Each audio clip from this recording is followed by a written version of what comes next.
Um dia de cada vez caminhando pela palavra de Deus com reflexão, propósito e vida real.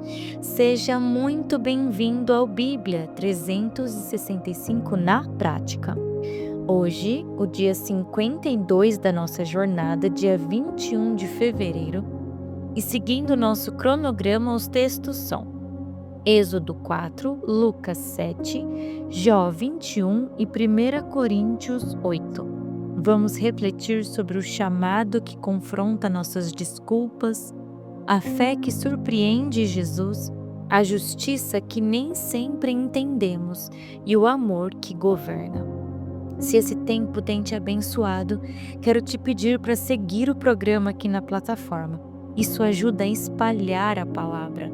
Então, abra o teu coração, deixe o Espírito Santo falar com você, prepare o seu secreto, as suas anotações e vamos sem delongas para Êxodo capítulo 4.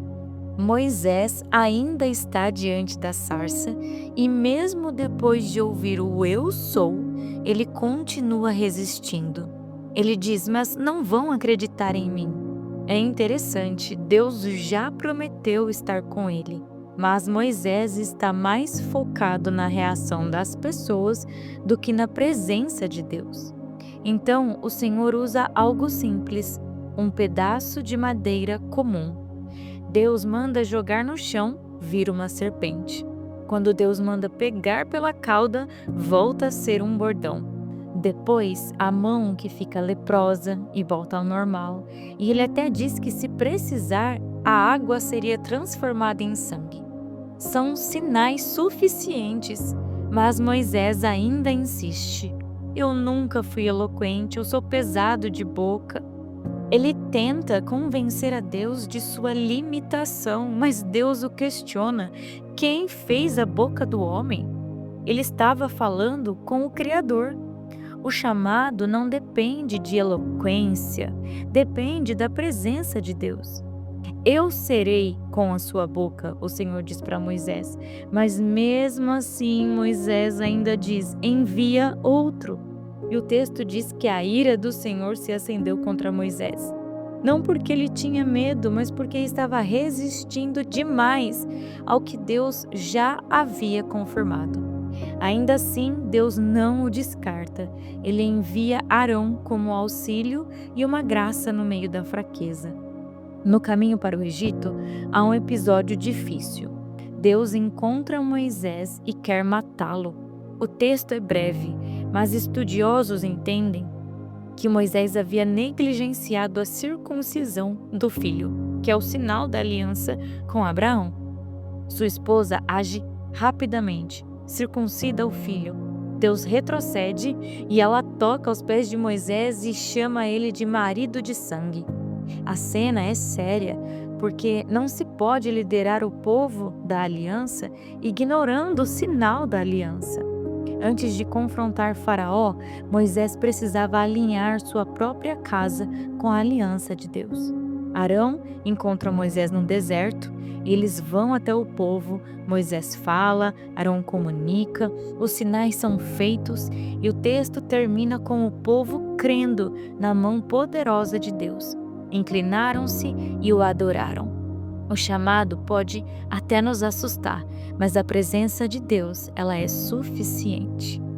Indo agora para Lucas capítulo 7. Aqui revela diferentes respostas diante de Jesus: fé, dúvida, rejeição, amor. Primeiro, a cura do servo do centurião, um oficial romano. Ele era estrangeiro fora da aliança de Israel e demonstra uma fé impressionante. Ele diz: "Eu não sou digno, diga apenas uma palavra e o meu servo será curado." Ele entende de autoridade. Como é homem militar, sabe que ordem é suficiente. Ele reconhece que Jesus não precisa estar fisicamente presente para agir. Em Israel, muitos viram milagres, mas ali, em um gentil, Jesus encontra uma fé simples e profunda. Fé não é proximidade cultural, mas confiança na autoridade da palavra. Depois, Jesus encontra uma viúva enterrando seu único filho. Naquela cultura, isso não era apenas dor emocional, mas era uma vulnerabilidade social também. Jesus tem compaixão e toca o caixão, algo que tornaria alguém impuro segundo a lei, mas Jesus não é contaminado pela morte. Pelo contrário, ele declara: jovem, levante-se. E o menino levanta, e então Jesus o entrega à mãe. A seguir, temos a cena de João Batista. Preso, ele questiona Jesus: você é o que havia de vir? Até profeta pode ter momentos de dúvida no sofrimento. Jesus responde com evidência: os cegos veem, os mortos são ressuscitados, aos pobres é pregado o evangelho. As obras confirmam a identidade. Jesus ainda fala que entre os nascidos de mulher, ninguém é maior que João. Depois ele confronta aquela geração como quem diz: nada é capaz de satisfazê-los. João não comia nem bebia e vocês disseram que ele tinha demônio. Eu venho, como com pecadores e dizem que eu sou glutão. O fato é que quando o coração quer rejeitar, sempre vão encontrar algum argumento. O capítulo termina com uma cena profunda. Uma mulher conhecida como pecadora entra na casa de um fariseu e unge os pés de Jesus com lágrimas e perfume. O fariseu julga em silêncio, mas Jesus percebe e conta a parábola dos dois devedores. E no final ele pergunta: quem ama mais? Quem foi mais perdoado? O ponto não é o tamanho do pecado, mas a consciência do tamanho do perdão. Ela chora, ela ama, ela honra. Quem sabe o quanto foi perdoado, ama de um jeito diferente. Partindo para Jó capítulo 21, depois das palavras duras de Zofar, agora Jó responde. Ele começa pedindo algo simples: ouçam-me com atenção. Seus amigos falam muito, mas não ouvem. Jó diz: será que é do homem que eu me queixo? Ou seja, ele está dizendo: o meu conflito é mais profundo. Ele está lidando com algo que envolve Deus e a justiça divina. Ele traz uma observação: como é que os ímpios continuam vivos, envelhecem e se tornam poderosos? Este é o ponto central do capítulo. Jó confronta essa ideia de que o ímpio sempre sofre e o justo sempre prospera. Ele descreve ímpios que vivem longos anos, veem seus filhos crescerem, têm casas seguras, prosperam, cantam e se alegram. Isso quebra a lógica rígida dos amigos. Jó não está defendendo o pecado. Ele está dizendo: a realidade é mais complexa. A vida nem sempre apresenta justiça imediata. Então ele pergunta: será que alguém pode ensinar algo a Deus? O que Jó está dizendo é: vocês não podem reduzir Deus a um sistema previsível. Muitos teólogos veem este capítulo como o mais forte do debate, porque aqui Jó desmonta essa teologia automática da retribuição imediata. Ele mostra que nem todo justo prospera agora, que nem todo ímpio é punido imediatamente. A justiça de Deus não cabe na nossa pressa. A justiça de Deus é real, mas o tempo dela é soberano.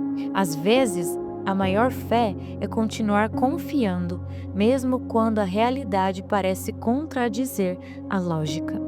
E para finalizar o dia de hoje, 1 Coríntios capítulo 8. Paulo começa falando sobre alimentos sacrificados a ídolos, algo muito comum em Corinto. Grande parte da carne vendida nos mercados vinha de rituais pagãos. Mas ele diz que o ídolo nada é, de que só existe um Deus verdadeiro. Ou seja, se só existe um Deus, comer aquela carne não mudava nada diante do único Deus. Para nós, há um só Deus, o Pai, e um só Senhor, Jesus Cristo. Essa declaração é fortíssima, porque Paulo reafirma o monoteísmo cristão, coloca Jesus no centro da criação e da existência. Mas então vem o ponto central do capítulo. O conhecimento incha, mas o amor edifica. Alguns na igreja sabiam que o ídolo não era nada, mas nem todos tinham maturidade para lidar com aquilo. Para alguns, comer aquela carne ainda estava ligado à antiga vida de idolatria. E se o irmão, entre aspas, forte, usasse sua liberdade sem cuidado, poderia levar um irmão, entre aspas, fraco, a pecar contra a própria consciência. E Paulo diz algo sério: ferindo a consciência fraca do irmão, vocês pecam contra Cristo. O problema não é a comida, pois não é a comida que nos torna agradáveis a Deus. O problema é o impacto que causa no outro. Então ele conclui: se a comida serve de escândalo ao meu irmão, nunca mais comerei. Isso é maturidade espiritual, abrir mão de um direito legítimo por amor ao irmão. Nem todo conhecimento produz maturidade. O amor deve governar a liberdade. A pergunta não é apenas: será que eu posso? Mas a pergunta é: isso edifica a mim e aos meus irmãos? Às vezes, crescer espiritualmente é saber abrir mão para não ferir quem Cristo também ama. Querido Deus, Pai, obrigada por este tempo, pela Tua palavra. Senhor, nos ajude a nos livrarmos das desculpas que nos afastam do Teu chamado, mesmo quando o Senhor nos entrega tantos sinais, ó Pai. Dá-nos uma fé simples, Senhor, que confia na Tua voz e naquilo que o Senhor nos direciona. Nos ensine a confiar na Tua justiça, mesmo quando não entendemos tudo, e que o nosso conhecimento nunca seja maior que o nosso amor, Senhor. Que possamos ser amadurecidos no amor, Pai, no amor que traz a graça para as nossas vidas. Que em tudo possamos glorificar o Teu nome, Pai. Em nome de Jesus. Amém e amém. Que Deus te acompanhe hoje. Viva essa palavra na prática. Amanhã seguimos juntos no dia 53 da nossa leitura.